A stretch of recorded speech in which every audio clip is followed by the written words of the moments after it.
Hi, my name is Chris Parkhurst. I'm a documentary filmmaker, and I'm also the host of the Documentary Life podcast, a show that spans 140 episodes, has been downloaded in over 135 countries, and I've been producing for about 5 years. I decided to put each and every episode up here onto YouTube to sort of expand the audience, and as we say in the show, maybe inspire and inform some more doc filmmakers, hopefully like yourself. In the episodes, you may find some older, maybe outdated URLs, in particular any of the documentary filmmaking courses that we do offer online. If you have any questions about the URLs, simply look in the show notes on this page, here on this YouTube page, and that'll be able to take you where you need to go to. Other than that, I hope you enjoy the show, and it's great to have another listener to the Documentary Life. Have a great day. Microphone check, 1, 2. XCC, hello and welcome. XCC, hello and welcome. 1, 2, 3, 4, 5, 6. She sells seashells by the seashore. She sells seashells by the seashore. There we go, rolling. It's really a journey, and when people watch a documentary, they're extending their understanding of the world. They have to trust the integrity of the documentary filmmaker, because otherwise we're just seeing another distorted mirror. Hello and welcome to The Documentary Life, a show that sets out to inspire and inform you on how to best live and lead your own documentary life. I am your host, Chris G. Parkhurst, and this is episode number 63. And it is brought to you by Barong Films, proud creators of documentary film, the Documentary Life podcast, and the Documentary Academy, our industry-changing A to Z documentary filmmaking program that will transform you into the documentary filmmaker that you've always wanted to be. Find out more at thedocumentarylife.com/academy. Last week, we had Academy Award-nominated director Steve James on the program. Not surprisingly, this was a pretty popular episode. Like myself, there seem to be many of you who have been inspired by his films like Hoop Dreams, Stevie, and of course his current film, Abacus, Small Enough to Jail. Prior to that particular episode, I'd posted on the TD Elf community Facebook group an opportunity for members to ask Steve a question. Doc Lifer Jonathan, he took the opportunity and asked Steve about the necessity of conflict to build a story around, to which Steve basically replied that he didn't believe this to be a necessity at all. In fact, at times it could be a hindrance to the filmmaker, and certainly to the viewer, if they felt in any way that the filmmaker was trying to create a conflict where there might not really have originally been one. That in fact, there are many, many interesting and perfectly acceptable ways in which one can tell a story. And today's episode, well, it really happens to be a lot about story. Story and documentary filmmaking. Documentary writer and producer Stephen Most will later on be on the program discussing storytelling and its many documentary forms throughout the world. But first, when we come back from the break, I'm going to bring us into the subject of documentary storytelling by giving you 5 ways to tell someone's story. That and more on episode 63 of The Documentary Life.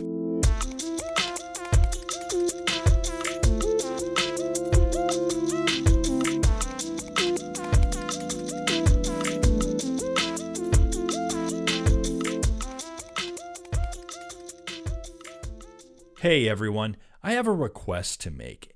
As you know, at the time of this episode, I've been doing the Documentary Life podcast for about 1.5 years now. Every day now, I get an email or a social media mention from a doc lifer thanking me for the podcast. These absolutely make my day. It's so exciting to know that all of the hard work I've been putting into the podcast is having some positive impact on another doc filmmaker. And I just want to see this continue more and more. I really want to continue getting this show out to other doc filmmakers like you, who might also be able to find some inspiration from this show. So what I'm asking of you is this. I bet that you know of another doc filmmaker, or maybe a group of doc filmmakers, who like yourself would benefit from listening to this show. So if you have in any way been inspired or informed by the Documentary Life, please take a moment and let someone else know about it.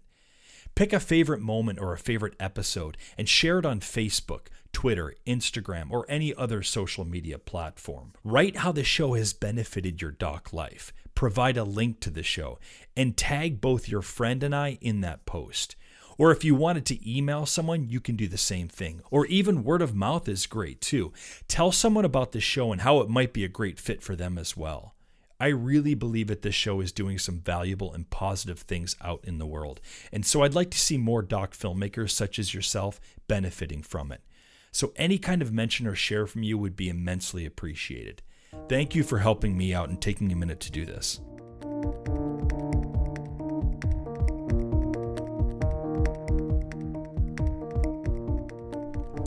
What I am about to now supply you with should not be considered a list of the different types of stories that we tell in documentary. These are not the various storytelling techniques that we employ as documentary filmmakers, like personal docs, or recreations, or observational documentaries. Instead, this is merely 5 tips or suggestions for telling someone else's story. Often our doc films are about one chief subject or character. And this is a list of 5 ways, or devices if you prefer, in which to tell that someone's story. So let us begin. One storytelling device that's a tried and true method for telling someone's story is through the use of archival photos or footage. The first and maybe most obvious filmmaker, of course, that comes to mind might be the filmmaker Ken Burns. Any of his various doc series about the music form of jazz, the sport of baseball, or recently the Vietnam War. All of these rely very heavily on the use of archival photos or footage. But he might be a bit of an extreme example, since it feels like 90% of his stories are often told through the usage of the archival footage. And certainly his films are very history-focused. But what I'm more talking about is the documentary that is about another person. The point that I'd like to make here is that when telling the story of someone, old photographs or Super 8 films, for example, they're a great way to depict the story of someone's past without, perhaps having to recreate it yourself. There just seems to be a beautiful authenticity to the use of someone's personal collection of photos or home movies that can really connect the viewer to a subject. Number 2, testimonials. Another great way in which to tell someone's story is by letting others tell the story of your subject. Testimonials are a wonderful way to have others speak to you about the life lived of your subject. Entertaining anecdotes, remembrances of their relationship with the subject, words that talk to the character of the person that your film is about. They're all great reasons for using testimonials. Look, it's one thing to hear a person talk about their own life, but that is simply one perspective, right? Getting the perspectives of other people, it can really help flesh out the story of someone's life in a more complex manner. Here, think of it this way. Would you rather see a film about you being told by your voice and your voice only? Or would you like to have others give their fresh and unique perspective on how they see you? For one, I'd most definitely choose the latter. Believe me, I hear myself talk too much as it is. And by the way, I suppose this podcast isn't really helping matters. So to hear someone else's take on my life, it could be a rather illuminating way in which to hear about my story, for better or for worse. Number 3, find the details. Now, while testimonials or hearing someone talk about someone else is certainly one way of portraying someone's story, but I sometimes find that the most telling moments are the ones in which the subject is completely unaware of being filmed, or when the camera is pointed in an entirely different direction than I might have imagined, or the director or editor is showing us something about the subject that couldn't necessarily come out in their own words or someone else's testimonials. You and your DP, or perhaps you might be one and the same, you should look for the deeper visual details that can tell aspects to a person and or their story. Perhaps the exterior of their house is immaculate. I'll give you an example. Perhaps the exterior of their house is immaculate. The gardens are not just kept up, they're beautifully manicured. The house looks like it's always wearing a fresh coat of paint. However, once the interior of the house is revealed, a different story is told, as things are maybe in utter disarray. Dirty clothes and food wrappers are on the floor. The bathroom drawers are open and items are spilled out onto the sink, which clearly has not been cleaned in ages. Take the time to study your subject, their manner of speaking, maybe nonverbals. Where do they place their keys when they come in the house? When and what do they eat? What are their early morning rituals? Are there any habits that they have long become unaware of themselves? Do they do crossword puzzles every day? Do they put on certain types of music during certain times of the day? It's the details that can really shine a light on what makes a person tick and how they tick. So try and always be conscious and take note of these sorts of things, because they will often be a wonderful way to help paint the overall picture of a person. Number 4, become the explorer. In one of our very early episodes of the podcasts, we spoke with documentary filmmaker Ian McCluskey. Ian gave one of the more powerful and thoughtful discussions on what it means to be a documentary filmmaker and to live the life of a documentary filmmaker. You might remember him talking about the documentary filmmaker as an explorer. He said, first and foremost, you are explorers. You are expeditioners who happen to be documenting life. I love that quote. It's a great quote by Ian, and there's plenty of those in the episode. Not unlike finding the details about your subject, I believe that it is your duty and your privilege as a doc filmmaker, especially when telling someone's story, to become the explorer. Look at the story that you're setting out to tell as an opportunity to get in and truly explore who this person is, what makes them tick, how they have lived the life that they've lived. Investigate and, dare I say, infiltrate your subject's very life. Because it is only through this investigation, infiltration, and thorough exploration that discovery can happen. And once discovery can happen for you, it can then happen for your viewer. Think of it in the way that Ian McCluskey does, where he said, I just keep taking this path and it presents itself project by project with new ways to explore the world and new experiences to have. So yeah, get out there, filmmaker, and explore. Become explorers. The last recommendation that I'll leave you with in terms of telling someone's story is to allow for silences. Not just when conducting your interviews. And we've mentioned this in the past, how giving space instead of filling up those spaces with your own comments and replies, how it can allow for the subject to say something maybe more telling than the answer to your initial question. But I'm not necessarily talking about that kind of silence, though I suppose it's some of it, right? I'm talking more about not filling your film up with actual sound. Not having to use music or sound bites or any kind of sound at all to constantly keep a viewer engaged or to create some kind of emotion. Sometimes just showing the visuals of your subject, whether it be archival photos or filming a moment of contemplation, it can be a very potent and powerful way of revealing something hidden deep within your character. Other moments that come to mind when employing silence: when you're watching a film and you hear the interviewer ask a particularly sensitive or surprising question and the subject's completely caught off guard, and so instead of replying with something, you just sort of see the reaction on their faces. They may be at a loss for words. That moment played out on screen without the use of a music cue for emotion or the interviewer interrupting the moment with a word or two, that is the kind of silent moment that can be very telling. Or perhaps in your edit, you're cutting together a montage of photos and you're slowly panning and scanning to reveal story or emotion in this fashion, without any voiceover or music, just some silent moments with visuals. Again, it can be a very powerful way to tell the story of someone. I hope that gives you some nice ideas for those of you who are telling the story of someone in your documentary projects. I'll go ahead and post these 5 ways to tell someone's story up in the show notes for this episode for anyone who might like to see them written out. All show notes for all episodes, they can be found by going to thedocumentarylife.com.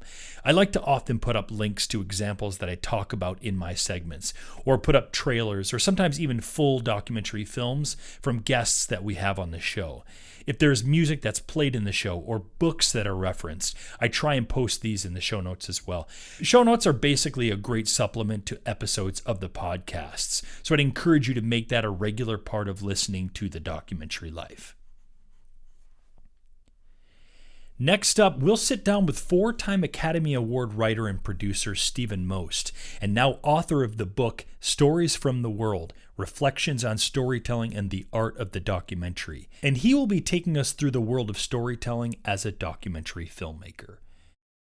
I am your host, Chris G. Parkhurst, and we'll be right back on The Documentary Life.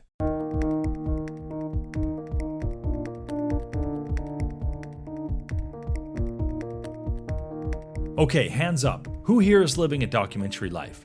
Would you say that you are? What does it mean to live a documentary life anyway? Well, we'll happily give you our definition. To us, living your documentary life means that you have crafted your lifestyle in a way such that you are able to make the documentary films you choose to make without it negatively impacting other aspects of your life, be that financial, your immediate relationships, or personal wellness. And furthermore, through the creation of your art, your existence is sustainable, creative, and fulfilling. Would you say this describes you? If not, is this something that you want for yourself? It was what we wanted for ourselves, and it took us quite a while to achieve it. Truthfully, there were many times we didn't think we'd make it at all. We were living in a world that was reactive rather than proactive, and it was costing us greatly. If any of this resonates with you, we'd like to help you find a better way. Because once we were able to honestly say we were living our documentary lives, we could look back and see what had gotten us there, and we knew we had to share it with others. We broke it all down and put it into Living Your Documentary Life, a program that helps you to craft your own lifestyle, relationships, and mindset in ways that empower you to make your best documentary films. You can find out more at thedocumentarylife.com/yourdoclife.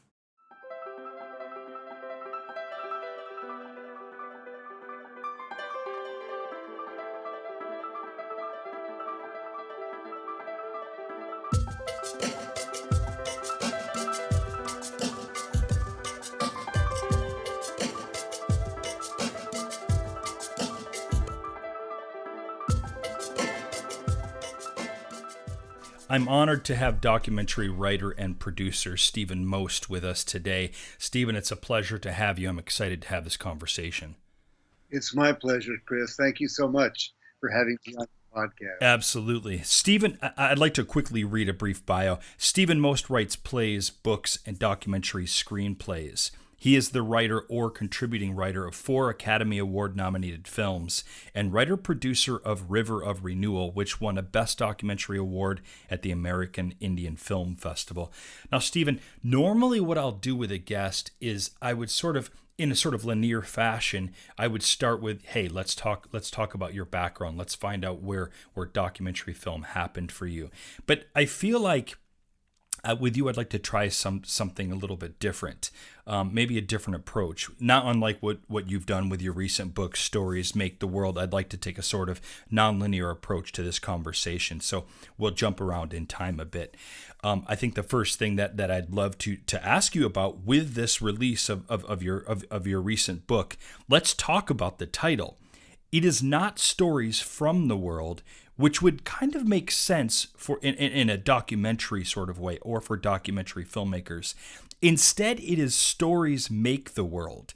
So maybe you could tell me why and how stories in fact make the world, Stephen. Well, the world is something that we have in common physically more than ever before. We have access to each other all over the planet through communications and transportation, and we can see the planet from space, so that we know we're all in this together somehow. But in another sense, the world is very much fragmented. In many cases, people rule others out of their world categorically. People don't accept the humanity of certain kinds of people. Many don't accept the science that gives us a reality basis for our common ground.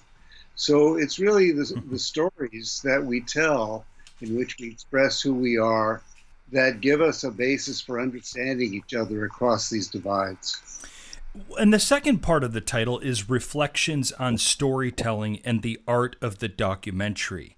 And you know, upon going through the book, I have to say that this is really how the book reads, which is to say, as a reflection on storytelling as well as an examination of documentary film as art. I guess I'd say, how did you first come up with the premise for the book?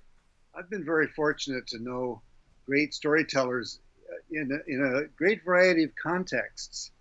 The insight that led to the book is that there's a common ground, which is that storytelling is an essential human experience. So people that I've known and who are known in other contexts, like the psychoanalyst Erik Erikson, the political thinker Hannah Arendt, a shaman who became a great friend of mine in Peru, Eduardo Calderon, Yeah. a painter, but many others, photojournalists, are all storytellers in various media in different cultural contexts. So, with that insight, I understood that what I've done as a playwright, as a reporter, as a documentary filmmaker, these are all forms of storytelling, this essential human experience. Mm. It would be interesting to look at how these forms of storytelling are similar and different. As you're saying, you've set the book up in many ways as telling the story of other storytellers, as well as the trajectory of your own work. And in fact, this is kind of how the chapters are set up. That's right. That's right. And the art of storytelling, to go back to your earlier question about the world, Mm. art of nonfiction storytelling is a way of exploring and understanding the world. So it's and that's through looking at the same subject from multiple perspectives. So it's really a journey. And when people watch a documentary, they're extending their understanding of the world. They have to trust the integrity of the documentary filmmaker, because otherwise we're just seeing another distorted mirror. And of course, it's not only through the viewing of documentaries that we, that people extend sort of their view and knowledge of the world, but as documentary filmmakers ourselves, that's a big part of why I think a lot of us make documentary films. It's this idea of exploration and trying to expand our own personal worlds, maybe in a more global sense. Would you agree with that, Stephen? Absolutely. I came into documentary filmmaking as a playwright, and then I had done some reporting as a way to give myself a vehicle for meeting people and learning more on subjects I wanted to write plays about. And then I found myself doing this with a film crew, and I had access to people in places that I hadn't been able to connect with before. It really expanded my world in a wonderful way. That has come up a handful of times throughout the life of this podcast.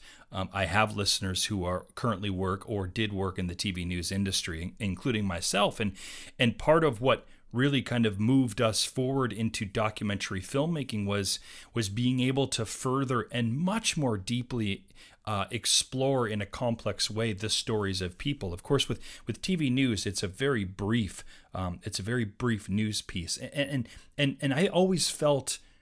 Honestly, I almost felt like it was a disservice when we would sit down with someone and interview them and then have a news package that amounted to maybe 45 or 60 seconds later on, because I felt like I knew in my heart of hearts the complete story was never happening. And of course, I also understood why and how that was the case. But in many ways, it really intrigued my interest early on in documentary filmmaking and made me want to further explore that, so I could really kind of delve further into people's stories at a much more complex level. Well, I quite agree with you, and I applaud your determination to go beyond the news format, because there is a formula there. It has to fit into certain set of slots that people are expecting to give them their sense of the coverage of the news. But actually the story is predetermined. A reporter for TV news will be looking for a particular kind of story. Always, right. Delve into the subject and get to know people, you're going to find a story that you didn't understand before. And then you have to find a form that fits that brings that out in its own terms. This book, Stories Make the World, it's no ordinary book on filmmaking. And what I mean by that, in fact, in initial appearance of the book, it seems written with academia in mind. The cover is a rendering of Greek and Roman times, and the book itself is filled with text. I think a lot of us are used to seeing when we read a film book or we read a documentary film book, it's accompanied by diagrams and illustrations and photo stills. And that's not the case with this book. And yet, when I read it, I was pleasantly surprised there was a very healthy mixture of philosophical, educational, emotional account of doc filmmaking. I would ask you, who is really ultimately the target audience for this book? I've been trying to reach two different audiences in different ways, but simultaneously. A book about storytelling as a central human experience, I think, has to be a good read. Yeah. People have to enjoy Yes.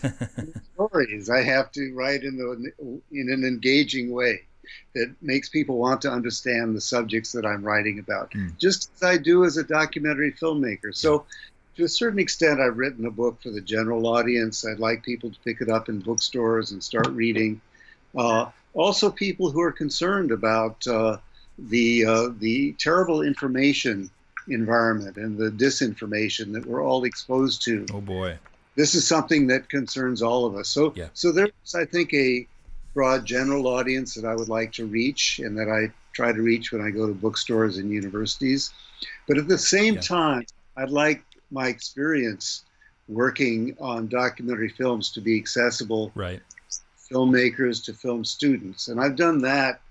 I've addressed that need in a couple of ways. One is a filmmaker or a film student can read the book backwards. Yes. If you look at the index, if you look at certain categories like documentary storytelling, you'll see a multitude of subcategories: edit, narration, frame of reference, transitions. So that if you're interested in a particular aspect of the craft, you can look up the things that I say, which are often in the context of a particular show. Yes. It's actually exactly how I read the book. I did not read the book from front to back. I ended up opening up and thumbing through it and immediately was drawn to a page, which then led me to read the section. And then I started looking in the back in the glossary because that inspired some other thoughts. And that's really very much how I went through the book, was all over the place. Oh, good. I'm glad you made that. And I enjoyed the experience that in that way. So it's great to hear that in many ways it's very intentional. It is. And then the other feature that I think will appeal to filmmakers particularly is that this is a book with its own film festival. The ebook has a direct link to a web page of a film distributor from which you can stream and download 7 of the films I write about and see the trailers for free, look at the entire films for $1 or $2. So as I write about something like Nature's Orchestra, a film about soundscape ecologist, you can see the film. And when I talk about certain challenges in making the film and how they were resolved, how we made a good transition to unite the stories of oil and ice, you can see how we did it on screen. The website is the Video Project /stories for those who don't get the ebook, and often there's a card with this URL that's inserted in the paperback. Right. I want the distributor to do that every time. Yeah. I'm glad that you bring that up because that was one of the unique things about the book. Now, I mean, it's not unique that nowadays a book be accompanied by links, but what you've done here is there's literally a site where you can find not only your documentary films, but documentary films from people around the world. And it does kind of give that sort of film festival sense, the Video Projects link. And what happened first, Steve? Did someone from Video Projects reach out to you, or did you or your publisher find them and think that you guys would be kind of a good fit with one another? Well, the Video Project is distributing quite a number of the films that I've written and produced. So I've known them over the years, and one of their founders, Steve Michelson, has been an executive producer for several of my films. Okay. So this is my idea. I brought it to him, and of course, this is a good thing for the Video Project because they can stream and download many films in their catalog, including the ones I write about in my book.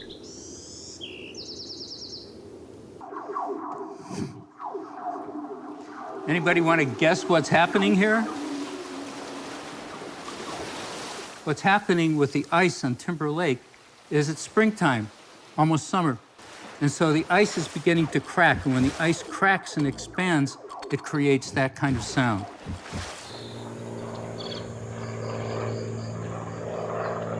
We've got light rain here, and we've got some clouds, actually some low clouds over in some of the passes, maybe some snow, but it's very squally over here. I think this kind of work is very important as an aspect of preservation of habitats. The soundscape is the voice of a living habitat, and to the extent that it connects with the a perspective of the health of that habitat is what's so critical. For if we listen, our ears tell us that the whisper of every leaf and creature speaks to the very sources of our lives. You mentioned Nature's Orchestra, a documentary that you worked on with, well, in many ways with Bernie Krause, or it was certainly about Bernie Krause. There are not a ton of people that know who Bernie Krause is. I do, because I'm kind of a sound geek, and that one definitely, I guess when I saw that, I thought, you know what, I have to ask Stephen Most about his time with Bernie. I'm a big fan of his work through his Wild Sanctuary organization, which is basically dedicated to, for those who don't know, it's dedicated to the recording and archiving of natural soundscapes. You mention him in your title, Theater of History, and of course, as a writer for the documentary film Nature's Orchestra. What did you learn by working with someone like Bernie? Because there's an important stress here on listening, certainly in his work, right? And not to be heavy-handed here, but how can we apply this as documentary filmmakers? This idea of listening, whether it's to our subjects or to our environment. This is an extremely important point that you bring up, and it may be that the most important thing that we do as documentary storytellers is listen.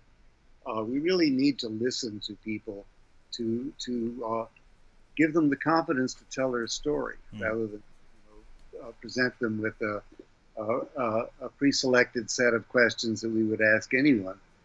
Each person is unique, so we need to listen to who that person is and look at the world of the subject that brings us to that person from their point of view.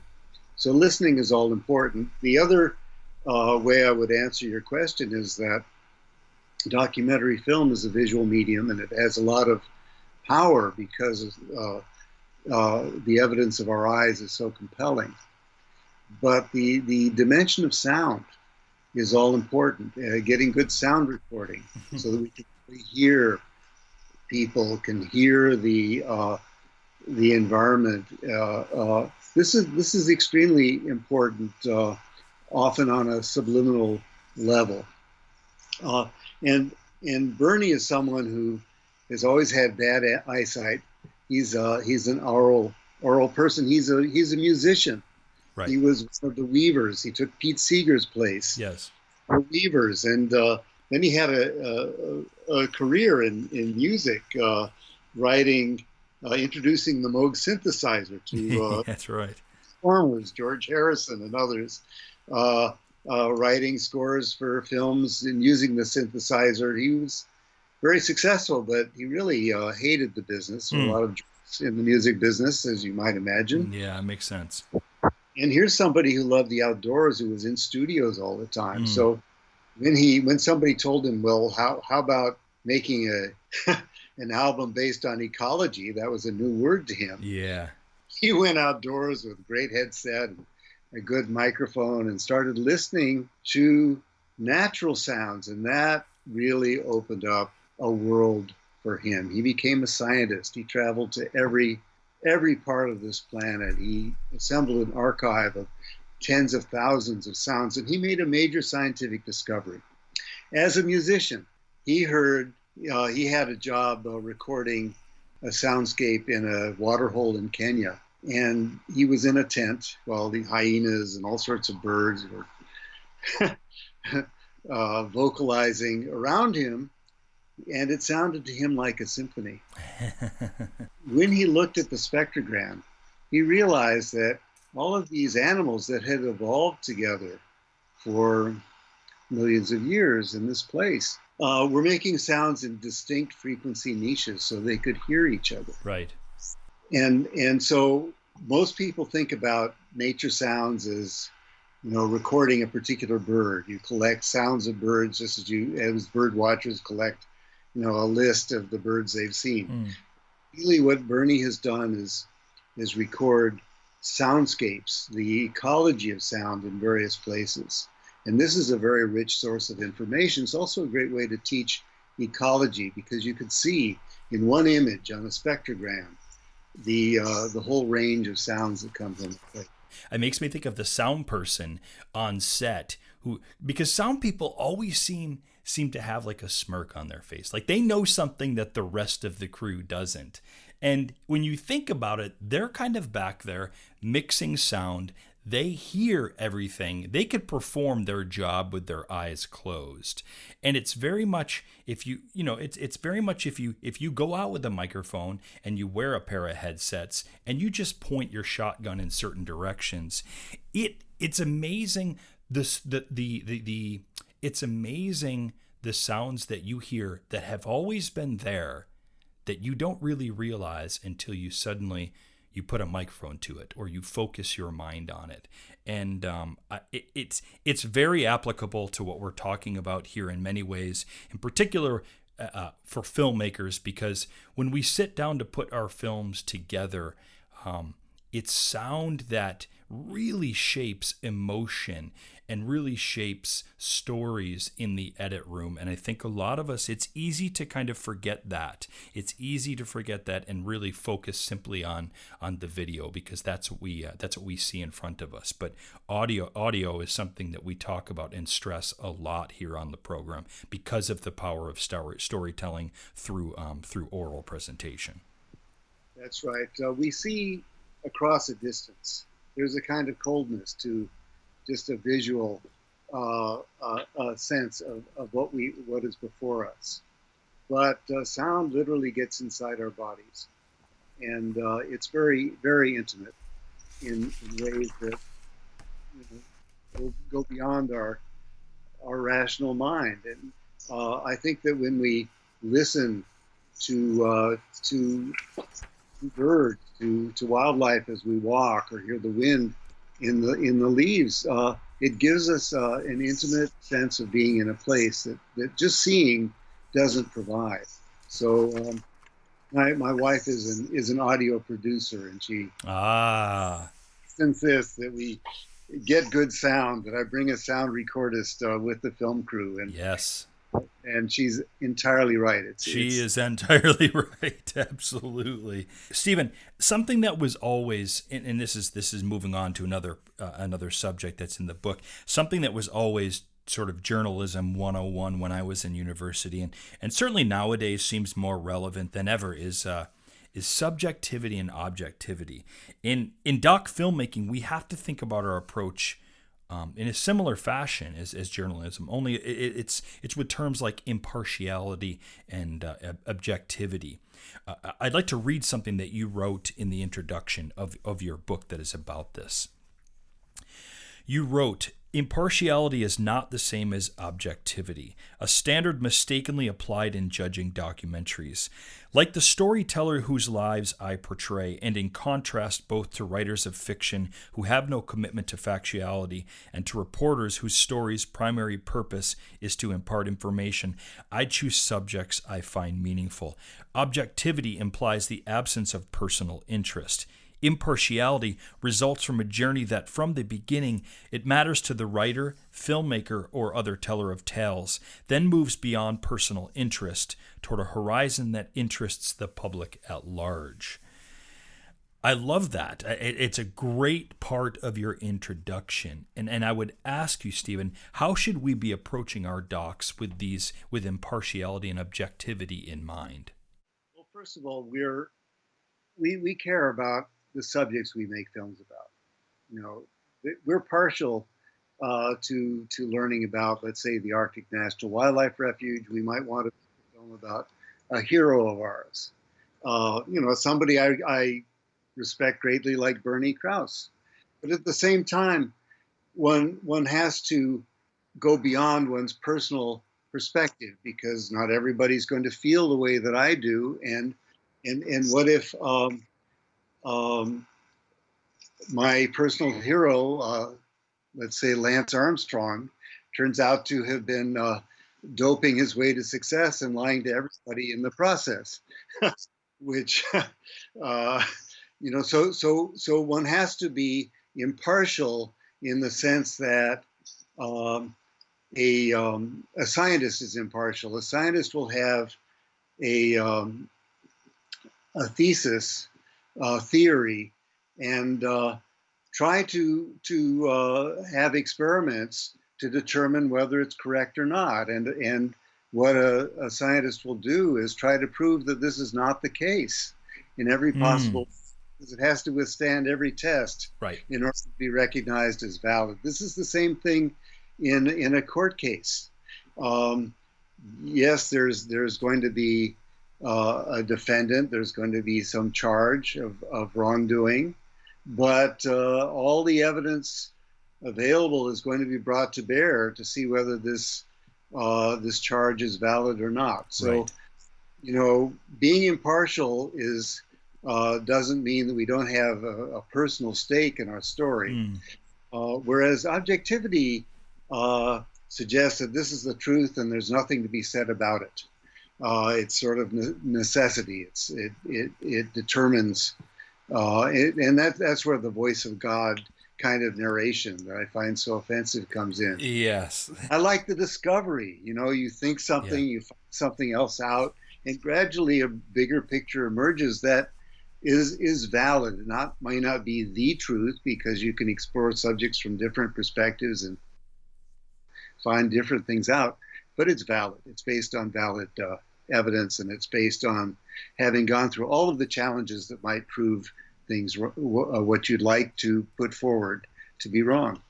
And by chance, is the Lance Armstrong sort of example that you referenced earlier, is that referencing Alex Gibney, the doc filmmaker? Is that referencing his experience when he was filming Lance Armstrong? That's right. He set out to make he'd been doing all of these hit pieces like The Trial of Henry Kissinger. Yeah. The film about Enron. Yes. And so finally, he wanted to make a positive film about someone he really admired. It didn't turn out that way. Didn't quite turn out that way. And I think he's just stayed with that since, really, thematically. I would be remiss having a conversation with you without bringing an earlier film that you worked on up. Back in December, we had on doc filmmaker Lourdes Portillo, who recently accepted an IDA Career Achievement Award. Her very first film, Las Madres, the Mothers of the Plaza, a film about the struggle of Argentinian mothers to recover their disappeared children. It was nominated for an Academy Award for Best Documentary. This was in 1986, I believe, and you were a consulting writer on this, were you not? I was, yes. Do you remember working with Lourdes? Well, yes, I do. And in fact, my wife, Claire Schoen, was the sound recordist who went to Buenos Aires with them. Wow. I mean, I'll tell you what, Stephen. I feel like every time I have a guest on this program, the world, it just becomes smaller. It's absolutely amazing how really, even in a global sense, we doc filmmakers are intimately connected. That's incredible. Tell me about the experience working with Lourdes, and did you think that at the time this would be an Academy Award nominee? Well, first of all, there were two filmmakers that I worked with, Lourdes Portillo and Susana Blaustein Munoz, who is from Argentina and was going to her country of birth at a very fraught period in its history. So there was personal danger for Susana and for Lourdes making a film about the Las Madres at that moment. Of course, they interviewed people in the military government. So this was a dangerous situation. I admire their determination and their courage. I know from hearing about the production from Claire that it was a very, very intense experience for them. Man, yeah. I was, as consulting writer, I think what I did was I made a small contribution, but I think it was an important contribution because when Lourdes and Susana came back and were putting together a narration that would frame their subject. They were of course very involved emotionally, and their negative feelings toward the dictators, their completely justified anger at what had happened to Argentina, came out in every syllable. And yet that's not where the audience is. You have to start where the audience is and bring them with you. So that if you're presenting something that's emotionally loaded at the beginning, and if it's coming from your voice and you're not showing it through the whole experience of the film, it's not going to work. It's going to seem like propaganda. You're going to lose a lot of your audience early on. That's right. Yeah. And by bringing you onto that project, I think what you're saying here is you're able to, understandably so, when they came back from what they experienced in Argentina, you weren't there, and so you might not have the emotional attachment to the topic or the subject or the subjects within the film. And so do you feel like you were able to sort of help them sort of see through that and see through their own attachments emotionally? I don't know how I helped them in their own perception, but I worked with the text of the narration, and I pulled it back to make it emotionally neutral. Yes. So anyone in the audience could relate to it. Well, I didn't go to Argentina with them. I have been in Argentina. In fact, I have family in Argentina. So I did see that, yeah. I do care a lot about what happens to that country. Yeah. But even though I have personal feelings about the dictator. I'm sure you do. I'm sure you do. People I knew. I once worked with a troupe of Argentinian actors. Yeah, wow. And performed in a play for them. So and then they went back. So I don't know what happened to them. So I care a lot. But as someone who's done some reporting, I was able to pull back the narration so that it would be accessible to everyone from the beginning. Stephen, filmmaking in general is a very collaborative art. Everyone kind of works in conjunction with one another to create the film. However, in features, the director, along with the editor, in many ways, of course, really is the carver of the story. You know, he or she ultimately shapes the final story that's told on screen. However, in documentary, I think this idea of a collaborative art may be more present. And you stress this in the book that it's a collaboration between a director, the writer, and the editor, and I myself might even add the DP at times. Why do you think it's so prevalent in documentary as opposed to say Hollywood? Well, there's quite a distinction between feature films and documentaries. I think it was expressed best by Alfred Hitchcock. So I got this quote from Walter Murch. He later told me he got it from Hitchcock. Yes. This is the book. On a feature film, the director is God. In a documentary, it's the other way around. That's right. It's such a great quote. It's so fantastic. When you make a documentary, you don't know what you're going to get. Even if it's a documentary about something that's happened before, so that you've read all the books, gone to the place, you don't know who's going to work on camera. You don't know what images you're going to get or how it'll all fit together.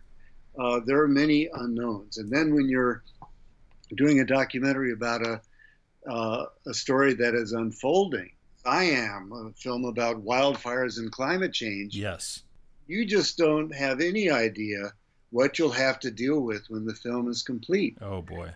And so this requires judgment.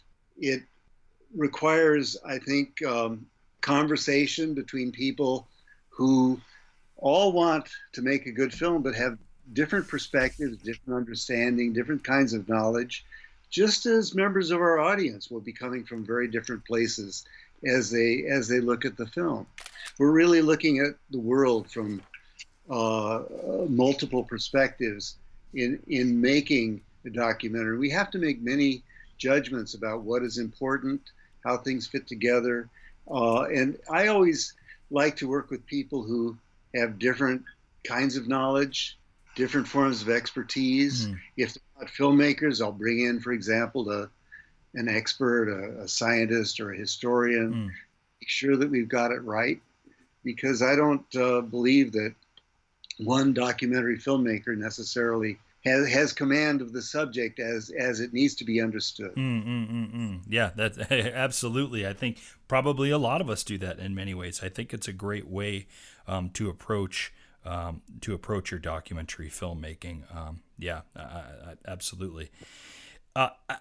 Another thing that I would be remiss if I didn't ask you, and it really in part it's because I came from a radio background. In the 80s and 90s, you did some radio documentary work.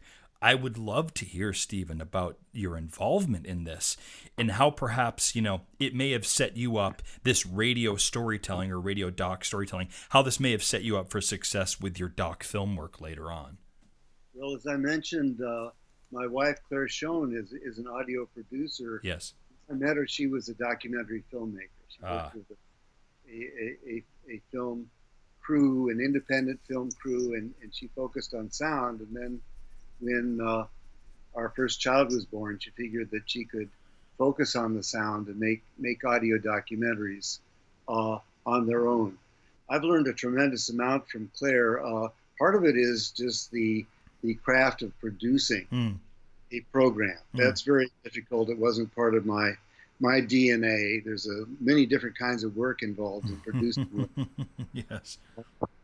But I also, of course, learned the importance of sound, which we were talking about earlier. And then there are some subjects that you can learn about, you can ask people about, when having a camera is just too obtrusive. Yes. And would not get the kind of response, the honest response you need. And one documentary series that I worked on with Claire was about Salvadoran refugees. This was in the 80s. Voices in Exile, it's called. It was also distributed in Spanish throughout Latin America. And of course, the people interviewed were refugees. Yeah. They were illegals, as people like to say today. Yeah. Hiding. So these aren't people who want to appear before a camera. In addition, one of the most powerful interviews was with a Salvadoran refugee who had been the driver for a death squad. Hear him speak. I mean, that was profound and moving. This is not something I think he would have dared do on camera. That's right. Right. So often I will do, just bringing that now to video documentaries, often I will do a round of interviews with people without a camera. Sometimes I'll just have paper and pencil, or I have a film recorder as you do. That puts people at ease, and then I can go back to them with the camera if I think that's right. Well, I'll tell you a story along these lines. I was in production on River of Renewal about the Klamath Basin, and I was traveling with a film crew. We stopped at the home of a Karuk medicine man, Charlie Tom, very charismatic man, whom I wanted to interview on camera. But I learned that he had just broken up with his girlfriend like the day before. And I figured have been a time when he wanted to be on camera. It might have been a very emotional time for him. Wow. So I left the all the equipment in the van. Wow. I introduced him to my collaborators, but we didn't let on that we were actually on a shoot. But he's a medicine man. He figured it out. Yep. Yes, right. And how did that affect the interview after that? Well, we were hardly in there for 5 minutes when he said, "Come on, bring on the cameras. Let's talk." Perfect. That's right. And he would have kept us up all night. Wow. That's so great. Go on to do more filming the next day. That's fantastic. Stephen, as we move towards wrapping up here, one of the things that I wanted to make sure to mention, and we briefly discussed it early on in the interview, in this conversation was that there's a video component that goes along with your book. Again, the title of the book is Stories Make the World: Reflections on Storytelling and the Art of the Documentary. There's a video component to the book. Tell us where the readers, where we can go to view what is being referred to as the film festival that accompanies the book. The URL is the video project/stories. So, and it's part of the website of the Video Project, which is a film distributor that carries a number of the films I've worked on, but also many excellent films on a number of subjects. So I recommend that you go there for my book or for the other works of the Video Project. Absolutely, and for my listeners, I'll be sure, of course, to put all information about this episode, as well as the Video Project's link, and of course the book Stories Make the World. That will be up in the show notes for this episode. Stephen, this has been an absolutely a wonderful conversation from a man who has years of both audio and video and film documentary experience as a writer, both as a writer and as a producer. And you have been around the world of documentary film for quite some time, and this has certainly been an illuminating conversation. And I have to say, I may want to speak with Claire Schoen at some point. I had no idea. This is great. I'll let her know. I'm sure she'd love to talk. Fantastic, Stephen. Are there any final words that you might like to impart to the TDL audience? And I think I mentioned to you at the outset of the program that our audience is primarily made up of people who are well acquainted with video and film. Perhaps they even work in video or film production, but this may be their first or second time doing their own documentary film. With that in mind, Stephen, what are some final words you might like to impart to these documentary filmmakers?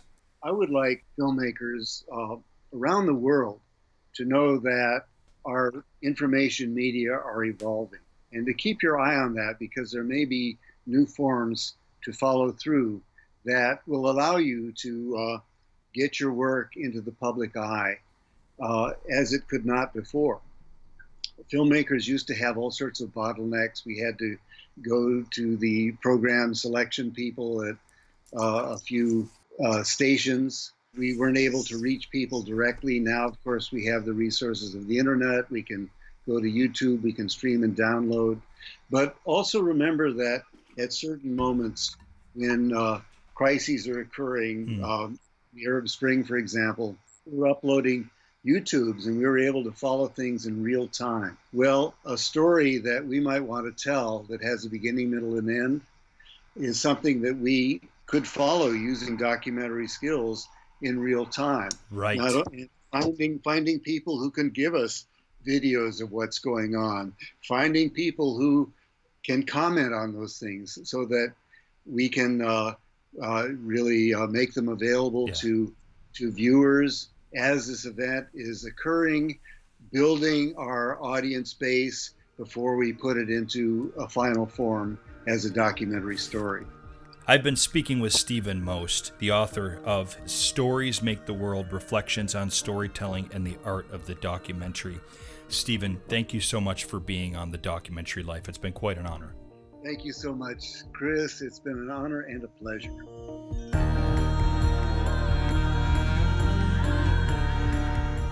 Don't forget, if you're looking to live and lead a documentary life, you need to head over to thedocumentarylife.com/yourdoclife and take a look at our Living Your Documentary Life program. We'll help you craft your lifestyle so that you are able to make the documentary films that you want to make and live the doc life you want to live.